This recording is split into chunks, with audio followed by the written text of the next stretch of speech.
What have you witnessed someone do that made you realize she is really, really smart? One time my drunk uncle was in jail and needed bail money, and being that my dad was the only one in the family with any real savings, they all looked to him to fork up 100% the cash. Having been asked, he realized this situation had two possible outcomes. Pay for his bail and never get the money back. Not pay for the bail and the whole family blame him for it. So, my dad decided to throw them a curveball. He told them that whatever the rest of the family raised for the bail, he'll not only match it, he'll offer double whatever they raised together.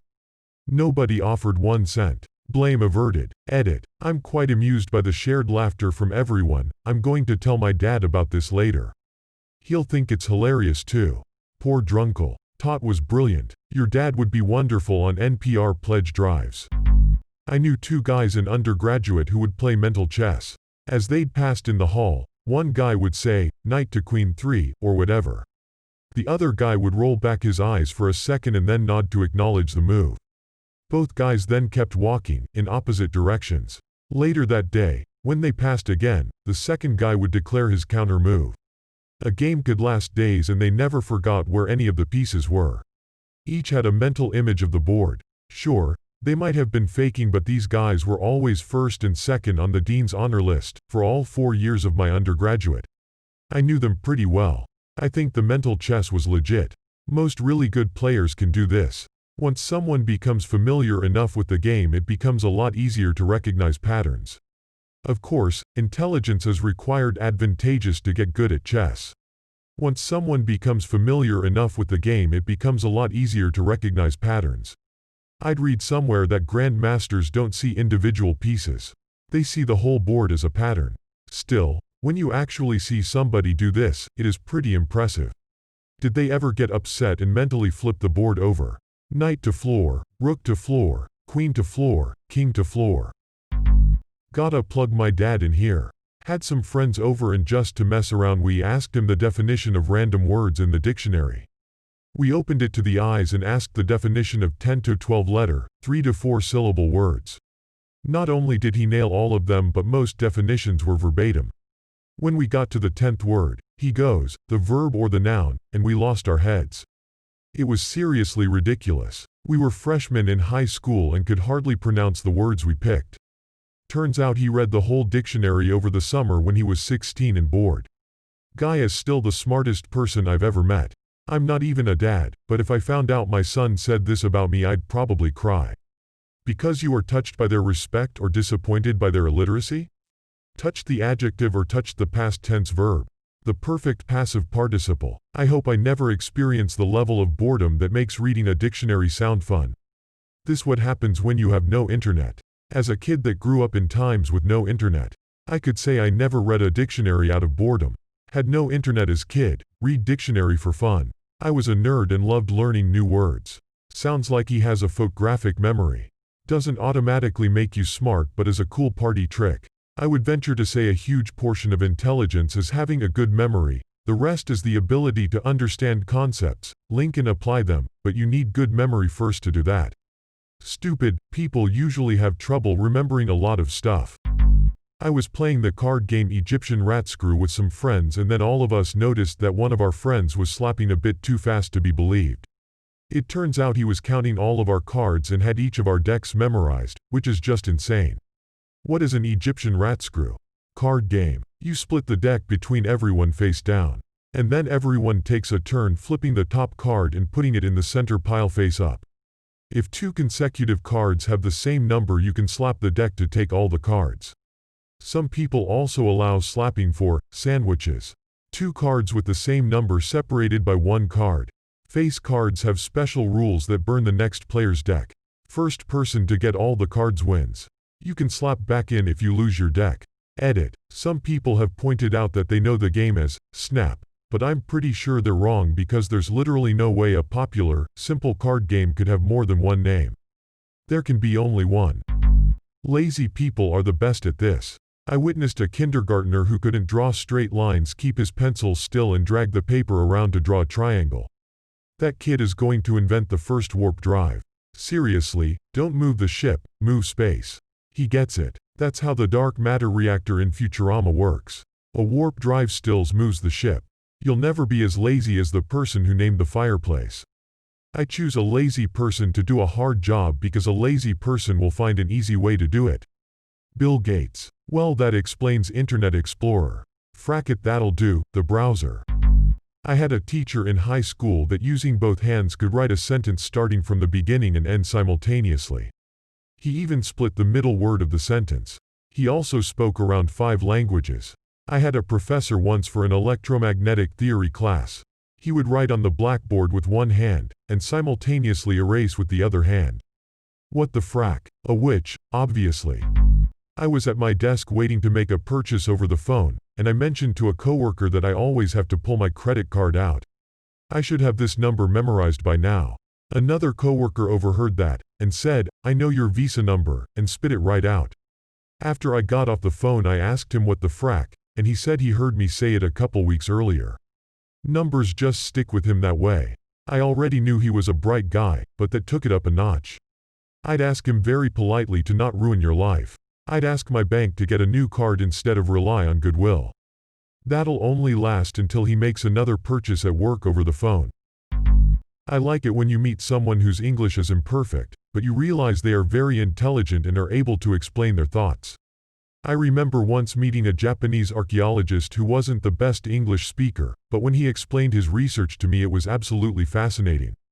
There was this dude I worked with ages ago who immigrated from China. The higher-ups would get pretty frustrated with him, because he was constantly coming up with clever ideas and interesting new ways to do things, but they just want to keep the status quo. Some ideas were decent, others were likely brilliant. Anyhow, his spoken English was downright brutal. His written was perfectly fine though. Eventually he left, probably out of frustration. They just want to keep the status quo. I work in a similar place, it is my reason for job hunting. There really is no amount of money or benefits they can offer that make the give-up attitude worthwhile. Hang out in Ask Engineers subreddit for a while and you'll see how little adherence to the grammar of a prestige dialect correlates to intelligence. Some of the best answers that come up are a train wreck of grammar and spelling. And what's more, it's often from people who are obviously native speakers. Different people spend their brain power in different ways. Besides that, we all acquire language in the same way. So for a lot of people, their idiolect doesn't indicate anything about them as a person other than the type of language they grew up hearing. Makes it all the more annoying when a thread pops up in this sub along the lines of, "What phrase or pronunciation do you automatically judge people for using?" The number of engineering students who can't write a single sentence without errors is absurdly high. However, I do judge them, because there is a certain level at which it shows a clear lack of care. Yes, grammar can be hard, but your is not exactly rocket science. Moreover, it's very unprofessional to submit emails with errors a 5th grader could catch. Saying it's not exactly rocket science sounds more critical considering some will actually understand rocket science. My old roommate George is one of my best friends. He's one of the dumbest people I have ever met. We both ordered Chinese food one night and got the same thing. General Tso's chicken combo with pork fried rice and an egg roll. We both got Cokes. We were both walking back from the takeout place getting a little giddy about eating our food back at our place. We sit at the table and he opens the bag. His face grows stern as his brow furrows. "Which one is mine?" "What? Like which meal?" he continued as he looked up at me. "Bro, we got the same food. Whichever one you want." "I know, but, which one is mine?" This conversation went on for about 5 more minutes before I just took my meal and we watched Adventure Time. Edit, frack, misread the title. Keeping it anyway. Edit Part 2. Obligatory gilding thanking edit. What have you witnessed someone do that made you realize that she is really, really dumb? I kinda hope this isn't in reference to me. Hun. Haha, this is gold. When you sit down in a meeting for work where you're trying to solve a big problem and someone can say, "That's the wrong question." You need to be asking. People who can do that generally understand the bigger picture and all of the various variables and factors in play and how everything fits together. It's some next level action to watch the entire room go, "Wow, we're looking at trees and that guy's looking at the forest."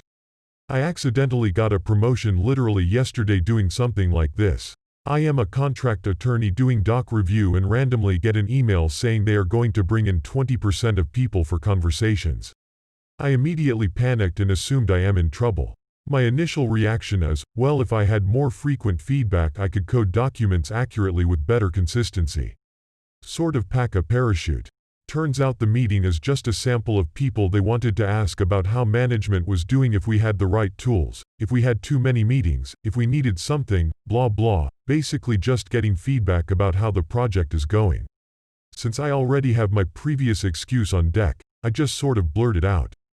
The dude seems really interested and takes a bunch of notes. Fast forward to yesterday, I get an email saying they want another meeting. They made me a QC team leader reviewing and managing a group of like 15 people because I apparently have such a deep insight into the importance of quality feedback in maintaining consistency. TLDR. In a panicky attempt to push blame aside, I cheat coded the right set of buzzwords to finagle a promotion I have no business having. In a panicky attempt to push blame aside, I cheat coded the right set of buzzwords to finagle a promotion I have no business having. I'm pretty sure 90% of people in any position of authority got it this way.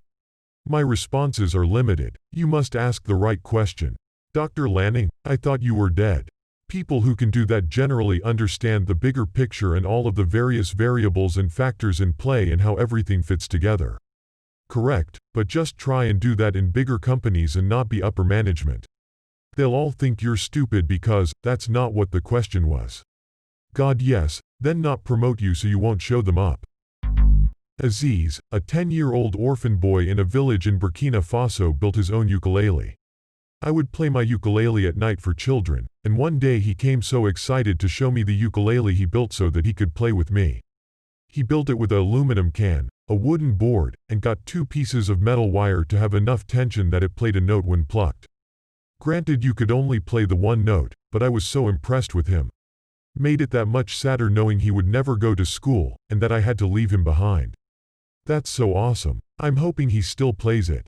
Are you a musician without borders? Or did you go to just make some kids' days? I was in the Peace Corps, so I was there for 2 years.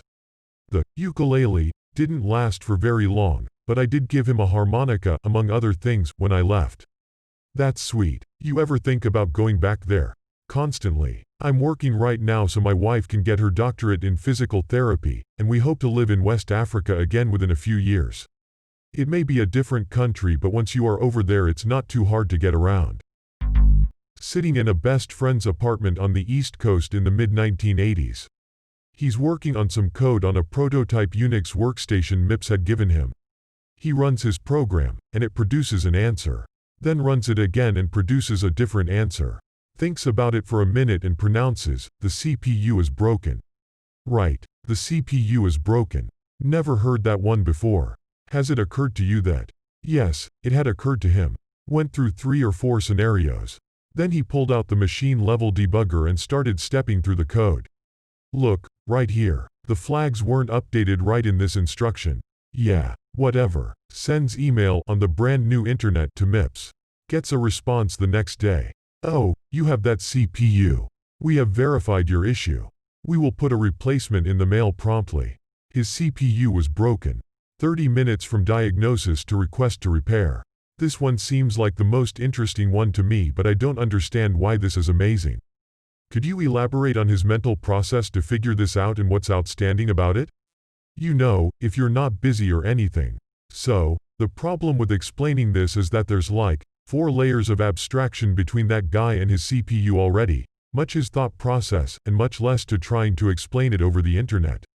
This is like, get a computer engineering degree to even understand the problem, then read the 30,000-page thesis the dude wrote about how he figured out the problem, level of crazy smart. The ELI 5 on this is going to be that he knew exactly what the code did, understood exactly how the compiler worked and what machine code came out the other end, and understood the entirety of the CPU's architecture. He ran through all of that process in his head, and figured out exactly what would have to go wrong to give him the behavior he was seeing, and that error was part of the CPU's responsibility. What I'm saying, really, is that the dude in the story isn't smart, the dude in the story is the CPU whisperer. If you gave him a bowl of sand and copper, he could hand you a working replica of that CPU 30 minutes later. My wife's grandfather. He's a retired electrical engineer with a dozen patents to his name, and a long list of recognitions I can't be bothered to remember or name. I always knew he was brilliant, but never realized just how, until one day last year we were visiting and he got a phone call.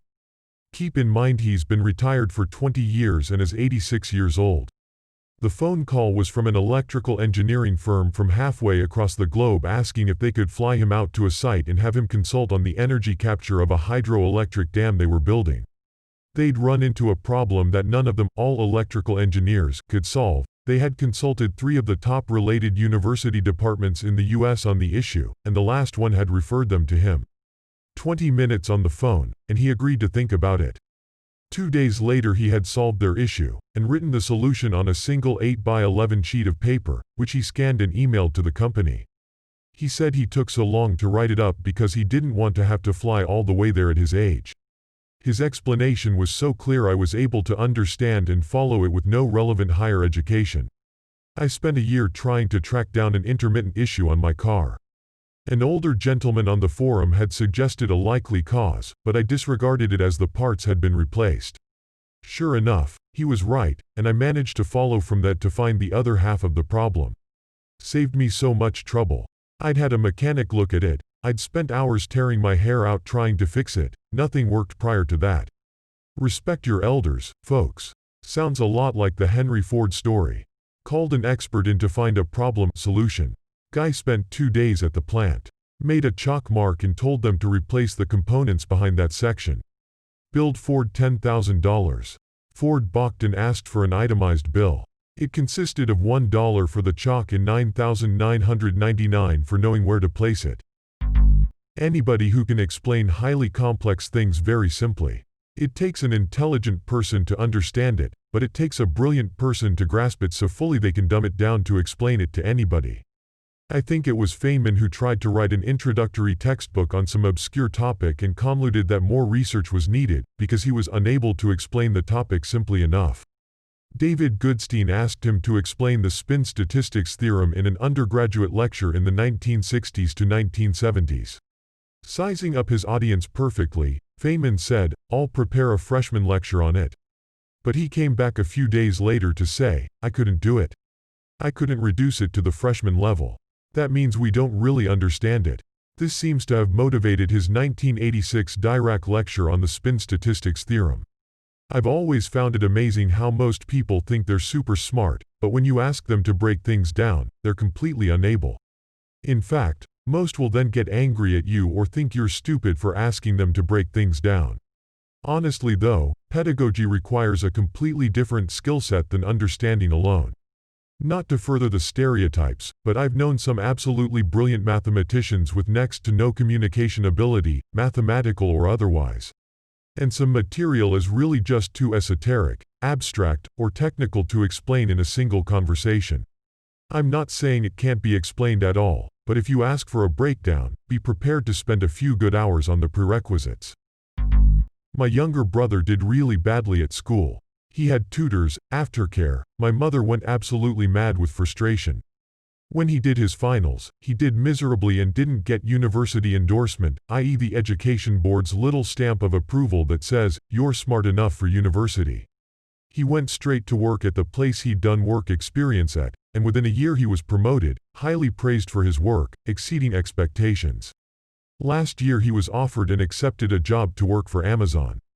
He's already been promoted. His girlfriend, who A, was his first girlfriend and B, M he only met at 21 and him are moving in together tomorrow. She's going to study in the city they moved to, and I couldn't be prouder of how this stupid little cockroach brother of mine turned out so amazingly. P.S. Broke 16K karma and needed to tell someone who knows what that means. It's you. Upvote for stupid little cockroach. But seriously, that's awesome. I was always worried about my youngest sibling. He was the most willful, stubborn, anti-authority person you could ever imagine. Then, he shaped up his senior year of high school. He went from a listless do-nothing to a guy who taught himself 2 programming languages and Korean in a single summer. Now he's getting ready to transfer to a full university from our local community college and our family couldn't be happier. My dad had a business trip in Seattle that I tagged along on so I could see a soccer match and explore the city. He invited me to go to the research hospital with him one day and I agreed.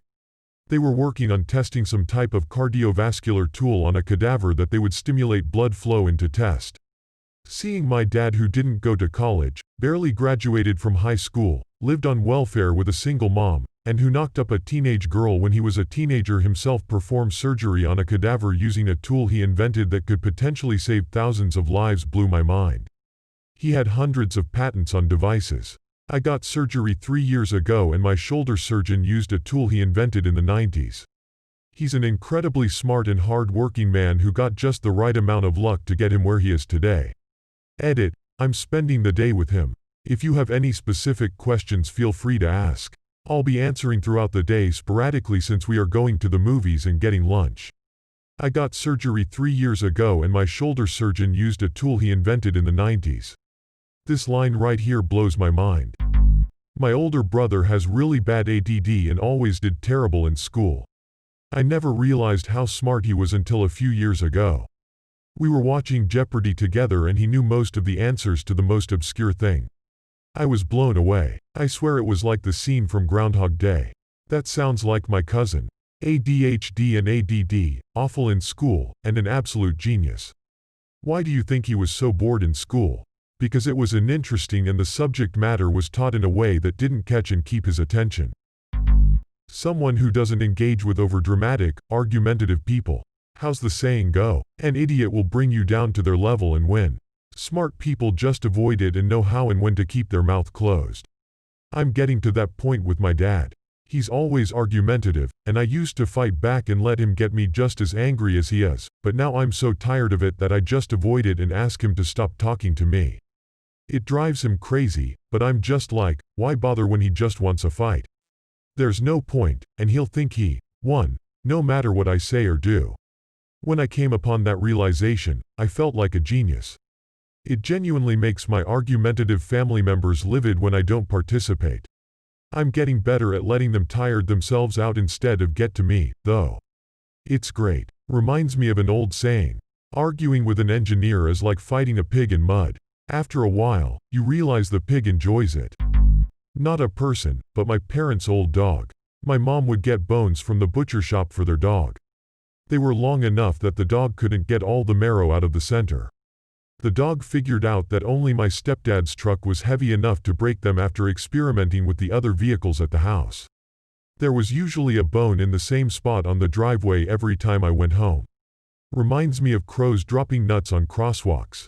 Or the guy who created a machine that would dispense a peanut when a coin was put in and trained the crows to do so.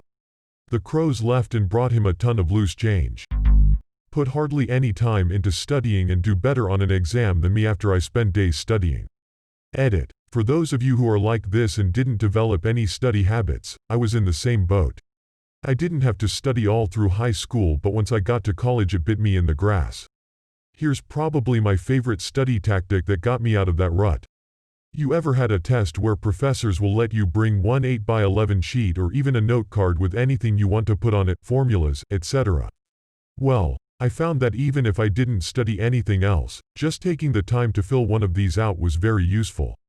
Realistically, you will use about 5 to 10% of what's on the sheet during the test, but filling it out will make you navigate through your notes and/or class material and make you really think about what's important to be there due to the limited space. While doing this, you are subconsciously learning the material. So, even if it's an open book or closed notes test, it is always useful to do something like this, or at least it was for me. I was that kid, but I wish I wasn't. By the time I got to university I had no idea how to properly study and my grades took a huge hit and never really recovered. Edit. There are a lot of us out there, glad to hear from all of you. Things worked out for me in the end as I got my degree and am working in my field. Don't lose hope, people. I'm right there with you. I'm going to assume you were also a procrastinator, and pretty good at it to boot, but because you were clever enough with procrastinating you never learned your lesson and it only piled on with having basically zero study habits? But college don't play that game and you done effed it all.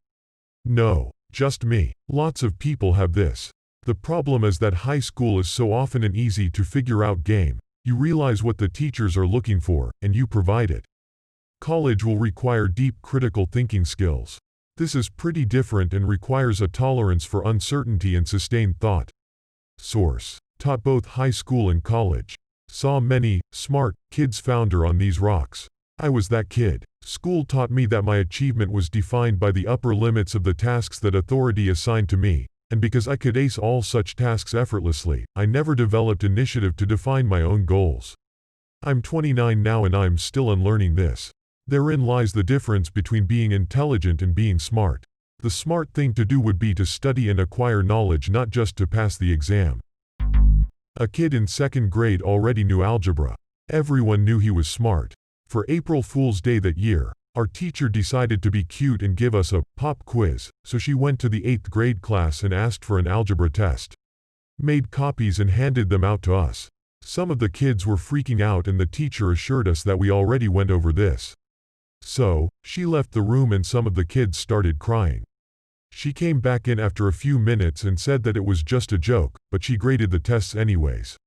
The smart kid scored an 18/20. My stepfather used to teach me math that was several years beyond what I was learning in 2nd grade. I'm an information sponge and he fed me brain anything that I asked for. One day my parents got a call from my teacher. The teacher told them that I was teaching my classmates 4th-5th grade math in my spare time at school and to make me knock it off. Such a bad influence. My dad introduced imaginary numbers to me early. Teachers were annoyed when I used those in answers instead of saying that there was no answer to the root of negative numbers. I never saw it myself because I was about 2 years old, but when my older sister was around 4 years old she used to go grocery shopping with my mom. My sister, would keep a running tally for all the items in my mom's cart. As my mom took something off the shelf my sister would ask the price and then would add it to the total in her head. If my mom put something back she would subtract it. My sister was right every time when they got to checkout. She's a doctor now. Edit. My sister also used to read the bedtime stories to my parents when she was around 2 years old. Genius. Meanwhile I'm the kid who ate Play-Doh. When my friend, who is a prodigy at school and everything he does, chose to go to a music college to learn piano jazz, when he could have been a neurosurgeon or an astronaut. While I knew he was smart before, that made me realize that apart from being good at memorizing stuff, he could also realize that good grades don't mean you can be a doctor or a scientist, they mean you can do whatever you want, prestigious or not, and that he could see what would make him the happiest. In my book, he went from a smart student to one of the great minds I've ever talked to. One of my best friends from high school was like a real-life Good Will Hunting story. We came from a small, blue-collar town. His parents were relatively poor. He was pretty much unheard of and unpopular, but not nerdy or geeky, more so hung out with the druggies and rock band types. Until he got to high school. He started becoming fascinated with math and physics. He would spend hours at the library just reading books upon books on the topics. Apparently he scored perfect or close to it on his AP exams in calculus and physics as a sophomore in high school. Our physics teacher at the school immediately took him under his wing, and before his sophomore year was over, he was teaching college math classes. He went on to get his doctorate from an Ivy League school and of course is a professor now. But he is definitely the smartest person I know.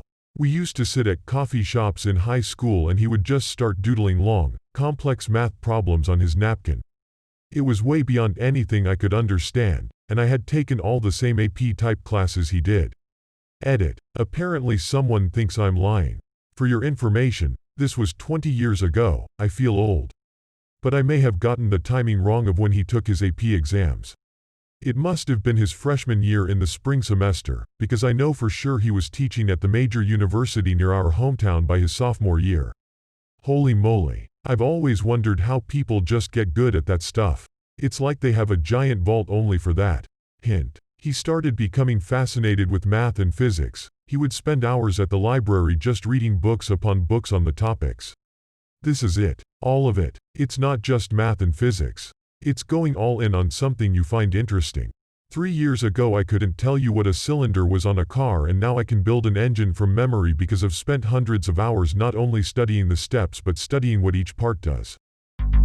Smart people tend not to have extreme opinions. Anyone that can discuss something they are against without turning argumentative has my respect. They have extreme opinions, but smart people are better at the emotional control necessary to argue them. They also can adjust their opinion based on new information. Yup, a smart person will look at evidence and say, I was wrong. Let me learn more about this.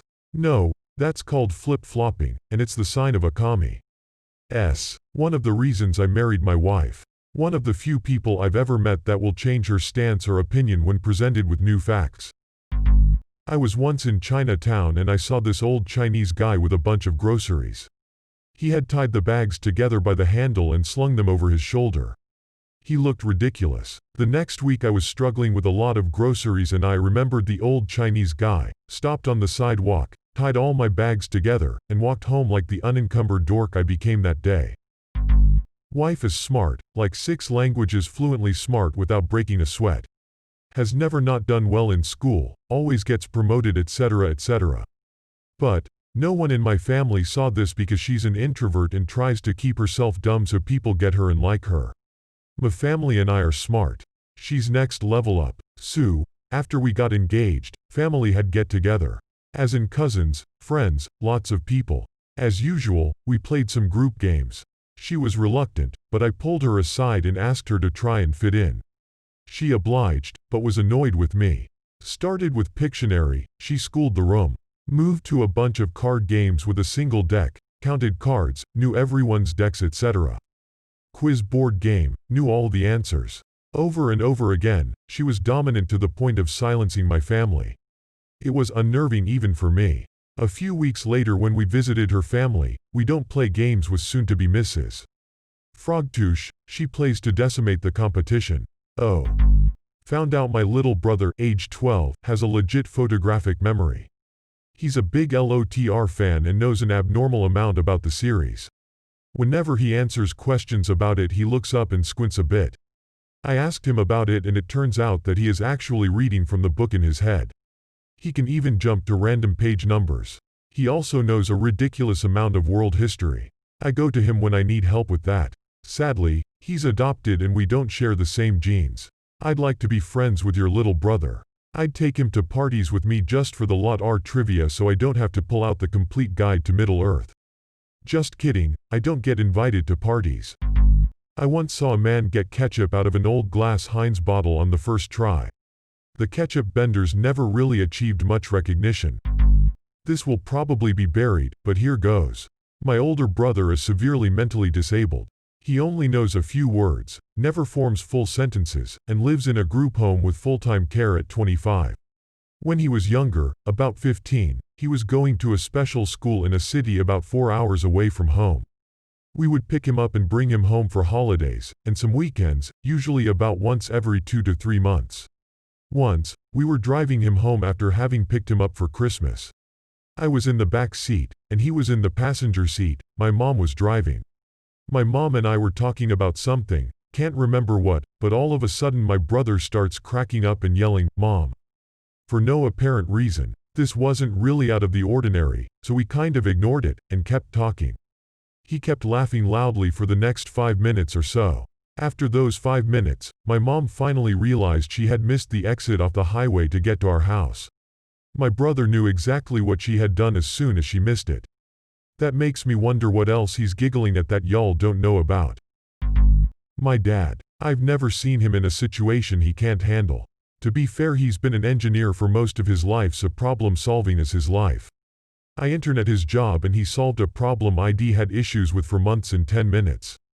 People always say I am really smart, but it humbles me when I work with my dad and some of my engineering peers. I love it though. My dad's friend Mitch. I've only met him a few times, but when I saw him a few months ago at my parents' anniversary party he remembered my birthday. I thought it was just weird until he pointed around the room and told me everyone else's birthday too. It was surreal. Thanks for watching. Please like, comment and subscribe.